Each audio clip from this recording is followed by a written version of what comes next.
हर हर महादेव प्रिय दोस्तों। 6 जनवरी 2026 माघ मंगलवार सकट चौथ की रात एक हल्दी दीपक से कर लेना, यह एक महा उपाय होगी। हर मनोकामना पूरी मिलेगी, सभी दोषों से मुक्ति, इतना धन आएगा कि संभाले नहीं संभलेगा। भगवान गणेश जी के आशीर्वाद से पूरे साल धन बरसता रहेगा। दोस्तों, जैसा कि आप सभी लोग जानते हैं कि 6 जनवरी को माघ मंगलवार सकट चौथ पड़ रहा है। इसीलिए यह दिन बहुत ही खास है, क्योंकि देखिए दोस्तों, गुरुजी ने कहा है कि जब भी माघ मंगलवार सकट चौथ पड़े तो आपको सिर्फ और सिर्फ एक दीपक वाला उपाय करना चाहिए। यह उपाय इतना खास है कि अगर आपने सही मुहूर्त पर सही क्रिया अनुसार एक दीपक वाला उपाय कर लिया, जो प्राचीन काल के समय का महा उपाय है, तो मान के चलिए दोस्तों, भगवान गणेश जी के आशीर्वाद से आपके जीवन का कितना ही बड़ा दुख हो, उससे आपको मुक्ति मिल जाएगी। आपकी कोई भी मनोकामना हो, मान लीजिए आप नौकरी की तैयारी कर रहे थे, आपकी नौकरी लग जाएगी, आपका बंद पड़ा व्यापार चल पड़ेगा। जिस बीमारी से आप बहुत दिनों से परेशान थे, उस बीमारी से आपको मुक्ति मिल जाएगी। आपके जीवन में धन आना शुरू हो जाएगा, आपके जीवन में धन आने के सारे रास्ते खुल जाएंगे और मान के चलिए दोस्तों, फिर आपको किसी भी प्रकार की परेशानी का सामना नहीं करना पड़ेगा। इसीलिए दोस्तों, इस दिन आप लोगों को इस वाले उपाय को जरूर कर लेना है। भले ही आपने पूरे साल भर इस उपाय को ना किया हो, पर अगर आपने इस माघ मंगलवार सकट चौथ के दिन अगर इस वाले उपाय को कर लिया, तो आपको इस उपाय को करने का वह फल मिलेगा जिसकी आपने कभी कल्पना भी नहीं करी होगी। इसीलिए आप लोग इस एक दीपक वाले उपाय को एक बार जरूर कर लेना, ताकि आप लोगों के हाथ से यह मौका ना जा सके और आपको इस उपाय को करने का फल मिल सके। दोस्तों, यह उपाय पंडित जी ने अपनी अभी की ही शिव महापुराण की कथा में बताया है, जो इस उपाय को आज हम आपको बहुत अच्छे से समझाने वाले हैं। इस वीडियो को देखने के बाद इस उपाय को समझने के लिए आपको कोई और वीडियो को देखने की जरूरत नहीं पड़ेगी। तो चलिए दोस्तों, उपाय को शुरू करते हैं। उससे पहले हे भगवान गणेश, आपके इस वीडियो को जो भी लाइक और चैनल द वैदिक उपाय को सब्सक्राइब करें, उसके जीवन में कभी दुख दर्द मत आने देना। साथ ही साथ कमेंट बॉक्स में 5 जय श्री हरि जरूर लिखें, ताकि भगवान गणेश जी की कृपा आप सभी को प्राप्त हो सके। इसी के साथ मैं आप सभी को बता दूं कि आप लोग वीडियो को पूरा नहीं देखते हो, काट काट कर देखते हो और गलत गलत उपाय को कर लेते हो, तो आपसे निवेदन है कि वीडियो को पूरा जरूर देखें। देखिए दोस्तों, यह माघ मंगलवार सकट चौथ का दिन यह इतना खास होता है, इतना महत्वपूर्ण होता है। देखा गया है, कभी कभी बड़े बड़े पूजा पाठ अनुष्ठान से जो मनोकामना पूर्ण नहीं होते, वह माघ मंगलवार सकट चौथ के दिन एक छोटे से उपाय करने से ही आपकी मनोकामना पूर्ण हो जाती है। और बहुत सारे लोगों ने इस उपाय को किया भी है और उनको इस उपाय को करने का फल भी जरूर मिला है। अगर आप लोग भी इस उपाय को करना चाहते हैं, तो आप इस उपाय को पहले अच्छे से समझ लेना, सुन लेना, उसके बाद करना। आपको इस उपाय का फल जरूर मिलेगा और इस उपाय को कर लेने से आपके घर में चाहे किसी भी प्रकार की दुख और समस्या क्यों ना चल रही हो, आपको उसका कारण भी नहीं पता है कि भाई यह समस्या किस कारण से चल रही है। उसका कुछ भी कारण हो सकता है, जैसे पितृदोष हो सकता है या किसी भी तरह का मंगल दोष भी हो सकता है। तो इस दिन आप लोगों को यह वाला उपाय कर लेना है। यह एक ऐसा उपाय है जिस उपाय को अगर किसी विशेष दिन पर किया जाए, तो भाई उस विशेष दिन का जो है वह तो हमें मिलता ही मिलता है, पर हमने उस दिन पर इस एक दीपक वाले उपाय को किया है तो हमें उससे भी बड़ा फल मिलता है, और फल बहुत जल्दी मिलता है, क्योंकि आप इस उपाय को बहुत ही बड़े और विशेष दिन पर कर रहे हो। तो चलिए अब उपाय के बारे में बात करते हैं, लेकिन उससे पहले आप लोगों को यह जानना आवश्यक है कि आखिर यह उपाय किस समय करना है, किसको करना है और कैसे करना है। तो चलिए हम आगे आपको वीडियो में एक एक करके बता देते हैं। तो दोस्तों, इस एक दीपक वाले उपाय को हमें इस माघ मंगलवार सकट चौथ के दिन कैसे करना है, किसको करना है, किस समय करना है और कहां पर करना है, यह सारे सवालों के जवाब आपको इस वीडियो में मिल जाएंगे। और जो यह वीडियो देखेगा भाई, उसको एक दीपक वाला उपाय जरूर करना चाहिए, क्योंकि इस दिन शत्रुओं और किसी भी दोष, किसी भी बीमारी से मुक्ति पाने के लिए एक दीपक का बहुत ही बड़ा और विशेष महत्व होता है। और जब बात आ जाए एक दीपक की, तो यह सोने पर सुहागा वाली बात हो जाती है और यह एक बहुत ही बड़ा उपाय हो जाता है। अब दोस्तों, इस एक दीपक वाले उपाय को आखिर करना किसको है? सबसे पहले हम लोग वह बात जान लेते हैं।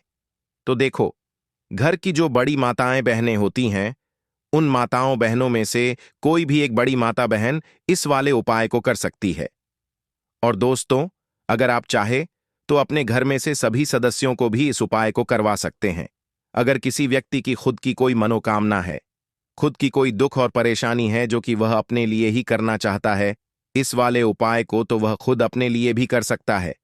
बाकी अगर कोई घर में से ऐसा है जो कि अपने पूरे घर परिवार की सुख और शांति के लिए यह वाला उपाय करना चाहता है, तो भाई वह भी कर सकता है।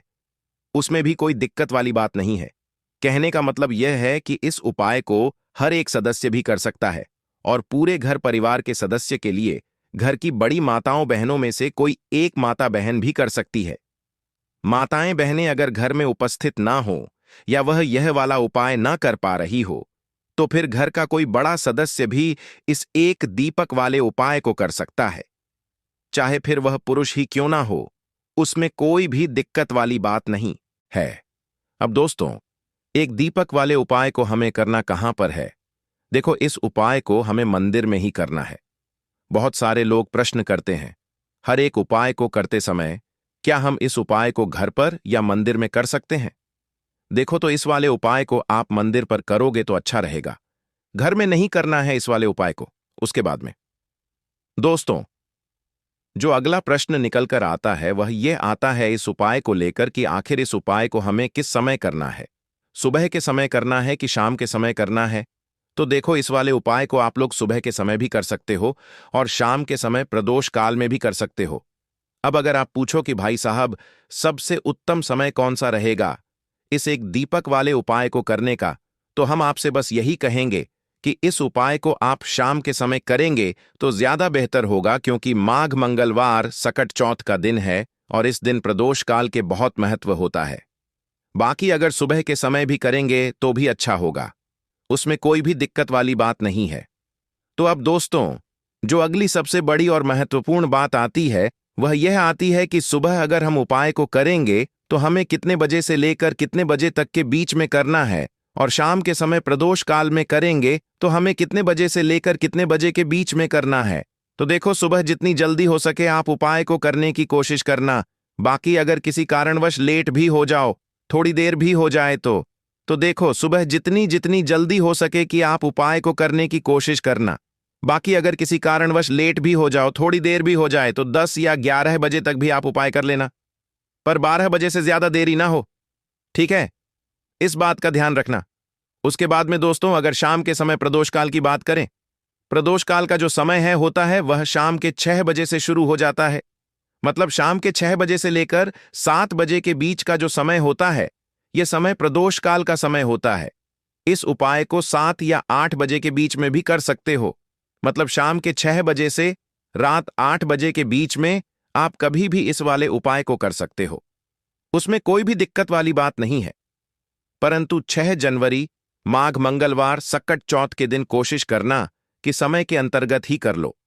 किसी कारणवश ना कर पाओ तो थोड़ा देरी से भी कर सकते हो। तो चलिए, अब हम अपने सबसे पहले उपाय की बात कर लेते हैं। तो दीपक वाला उपाय करने के लिए आपको सबसे पहले जरूरत पड़ेगी एक दीपक। अब यह एक दीपक मंगलवार की रात अपने घर में इस जगह पर जला देना, बड़े से बड़ा शत्रु भी घुटने टेक देगा। दोस्तों, जैसा कि आप सभी जानते हैं, मार्गशीर्ष महीने की मंगलवार के दिन बहुत ही शुभ संयोग बन रहे हैं और इस दिन अगर आप 11 लौंग और 1 कपूर अपने घर में जलाते हैं तो शत्रुओं से हमेशा के लिए आपको छुटकारा मिल जाएगा। अब देखिए, किसी भी व्यक्ति के जीवन में जब शत्रु से परेशान करते हैं तो वह व्यक्ति अपने जीवन में दुखों से बहुत परेशान हो जाता है। शत्रु हमेशा कुछ ना कुछ ऐसा करवाते हैं जिसके बाद नजर दोष लगती है और अच्छा खासा काम भी बिगड़ने लगता है। व्यापार में मदद आने लगता है, लोगों की तबीयत खराब होने लगती है। जरूरी नहीं है कि सामने वाला व्यक्ति जैसा दिखता है वैसा हो। देखिए, बहुत सारे लोग हैं जो बहुत अच्छे होते हैं, है ना? लेकिन कुछ लोग ऐसे होते हैं जो कब आपके शत्रु बन जाते हैं। आपको खुद भी पता नहीं चलता है। एक तो वह शत्रु होते हैं जो सामने से सीधे सीधे हम पर वार करते हैं, है ना। एक शत्रु ऐसे भी होते हैं जो कि पीठ पीछे कुछ होते हैं और सामने से कुछ होते हैं, है ना। ना ना, तो ऐसे शत्रु होते हैं गुप्त शत्रु, और ऐसे शत्रुओं से हमेशा आपको बचकर रहने की जरूरत होती है। आप अपने शत्रुओं को शांत भी कर सकते हैं, और इस उपाय को करने से आपको शत्रुओं से छुटकारा भी मिल जाएगा। लौंग जो होती है, यह शिविर शक्ति का स्वरूप होती है, और आप सभी जानते हैं कि महादेव जिसके साथ हो, न साक्षात काल भी आकर उसका कुछ बिगाड़ नहीं पाता है। अच्छा, मंगलवार का जो दिन होता है, यह इतना उत्तम होता है कि आप इस दिन अपने पितरों को प्रसन्न कर सकते हैं, धन प्राप्ति के लिए उपाय कर सकते हैं, और शत्रुओं से भी छुटकारा पा लेते हैं। जब 11 लौंग का उपाय और 1 कपूर का उपाय अपने घर पर करते हैं तो बात कर लेते हैं। सबसे पहले उपाय की, जो कि पितरों को प्रसन्न करने के लिए है। देखिए, पितृ जब किसी से नाराज हो जाते हैं ना, तो उस व्यक्ति के जीवन में बीमारियां, दुख, धन की समस्याएं लगातार बढ़ती हैं। तो कोशिश करें कि हमेशा अमावस के दिन आप अपने पितरों को प्रसन्न करने के लिए उपाय करें।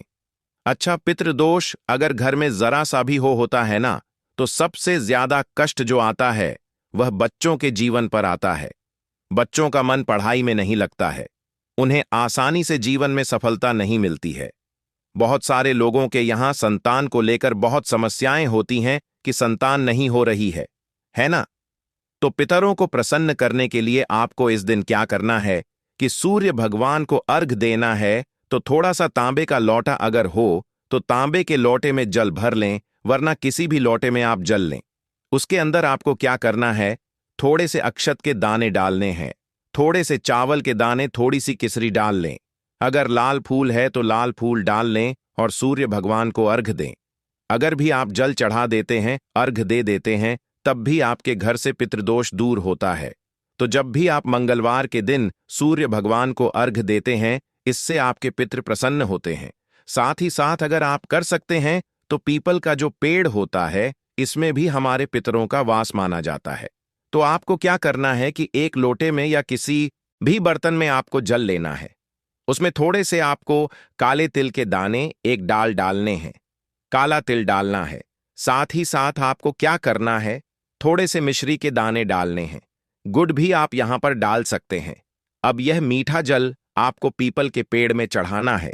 आपके घर के आसपास जहां भी पीपल का पेड़ हो, आप मंगलवार के दिन सुबह के समय में पीपल की जड़ में यह मीठा जल चढ़ाएं और अपने पितरों से क्षमा याचना करें। साथ ही साथ दीपक अगर आप लगा सकते हैं तो पीपल के पेड़ के नीचे आपको दीपक जरूर से मंगलवार के दिन शाम के समय में लगाना चाहिए।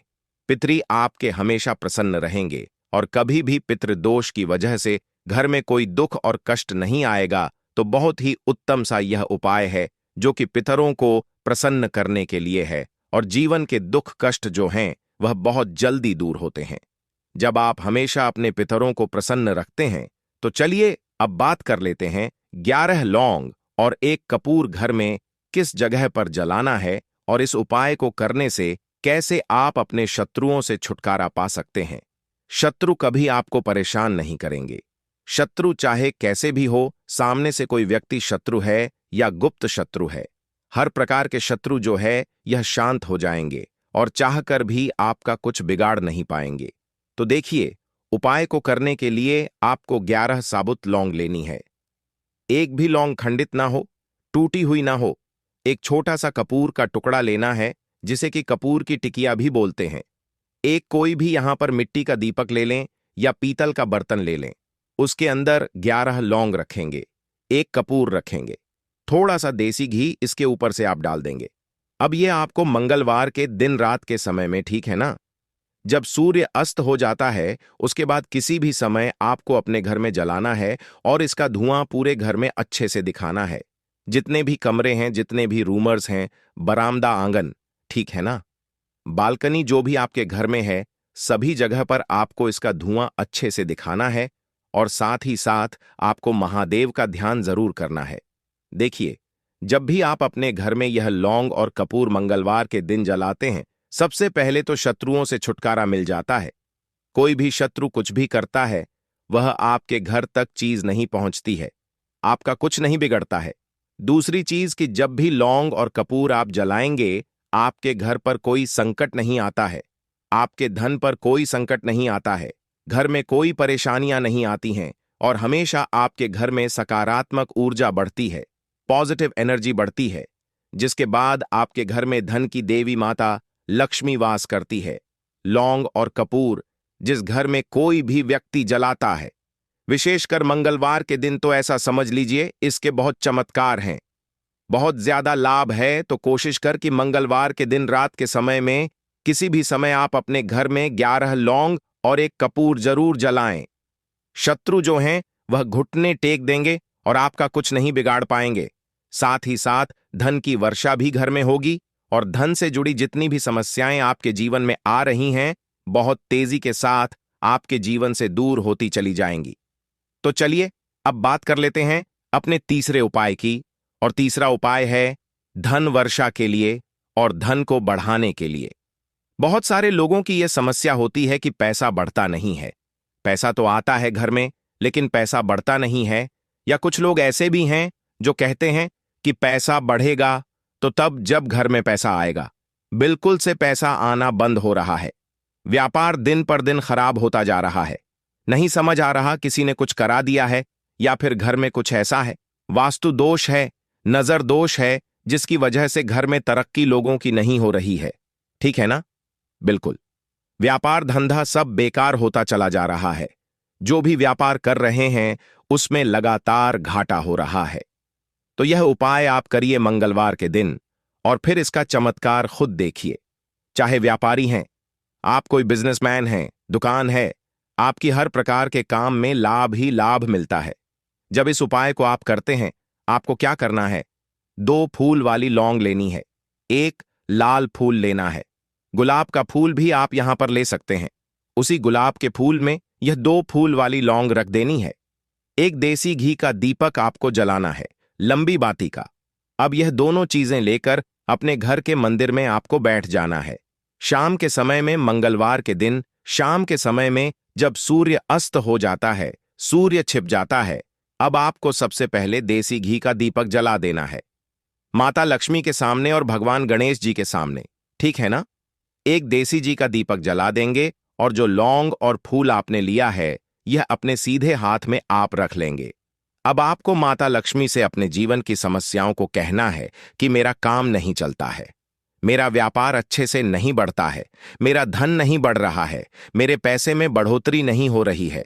जो भी दुख है, जो भी पैसे को लेकर समस्याएं जीवन में है, सब कुछ आपको माता लक्ष्मी और श्री हरि विष्णु से कह देना है। ठीक है ना? इसके बाद आपको मंत्र बोलना है। 11 बार ओम नमो भगवते वासुदेवाय नमः। 11 बार यह मंत्र बोल देंगे और फिर वह फूल आपको माता लक्ष्मी को अर्पित कर देना है, उनके सामने चढ़ा देना है। चाहे मूर्ति है, आपके घर में माता लक्ष्मी की कोई भी तस्वीर है, प्रतिमा है, फिर आपको क्या करना है कि अपने घर के मुख्य दरवाजे पर भी 2 दीपक जरूर जलाने हैं, बाहर की तरफ मंगलवार के दिन। फिर देखिए आपके घर में कैसे पैसा आता है और धन बढ़ता चला जाता है। अब अगले दिन आप क्या करेंगे? जो फूल और लौंग आपने माता लक्ष्मी के सामने चढ़ाई थी, ठीक है ना, तो फूल तो आप किसी भी पेड़ पौधे के अंदर डाल देंगे। जो 2 लौंग बताऊंगा तो 5 मिनट का समय है, बहुत ही कीमती है, और यह 5 मिनट का समय आपके जन्म जन्मांतर की गरीबी तो सुधारेगा। आने वाली 7 पीढ़ियां भी आपकी धन पर राज करेंगी, उनका कोई बाल वांका नहीं कर सकेगा। तकलीफ अगर आपके जीवन में बहुत ज्यादा है तो यह वीडियो जरूर से ध्यान से देखिएगा, लोगों के साथ शेयर कर दीजिएगा। देखिए, जो लोग होते हैं वे कई तरह के तंत्र मंत्र क्रियाओं में चले जाते हैं, जिससे उनका भला तो नहीं होता, बल्कि जो अच्छा हो रहा होता है वह भी उनके साथ उल्टा होता है। तो कभी भी तंत्र मंत्र क्रियाओं का सहारा ना लें और हमेशा भगवान पर भरोसा करते हुए भगवान के द्वारा निमित्त जो उपाय हमारे धर्मशास्त्रों में बताए गए हैं, इनसे जुड़े हुए उपाय आप जो है करते रहिएगा। इस दिन सबसे पहले तो आपको भगवान विष्णु की पूजा करनी है और ओम नमो भगवते वासुदेवाय नमः मंत्र का 108 बार जो है कमल गट्टे की माला से जाप करना है। सुबह सुबह जगना है, एक लोटा जल लेकर सूर्य देव को जल समर्पित करना है। उसके बाद भगवान विष्णु के लिए आपको पूजा करनी है। स्नान करने के बाद जब आप सूर्य देव को जल समर्पित करें तो उसमें आपको एक पीले रंग का पुष्प जरूर से रख लेना चाहिए। फिर भगवान विष्णु की पूजा करनी चाहिए। पूजा करने के लिए एक चौकी पर पीला कपड़ा बिछाकर भगवान विष्णु, माता लक्ष्मी की मूर्ति रखें, भगवान गणेश जी की मूर्ति रखें और उसके बाद धूप दीप चंदन से आप जो है पूजा करें। दीपक जलाएं और थोड़ी सी हरी धूप घास लेकर सर्वप्रथम भगवान गणेश जी को समर्पित करें और हरी धूप घास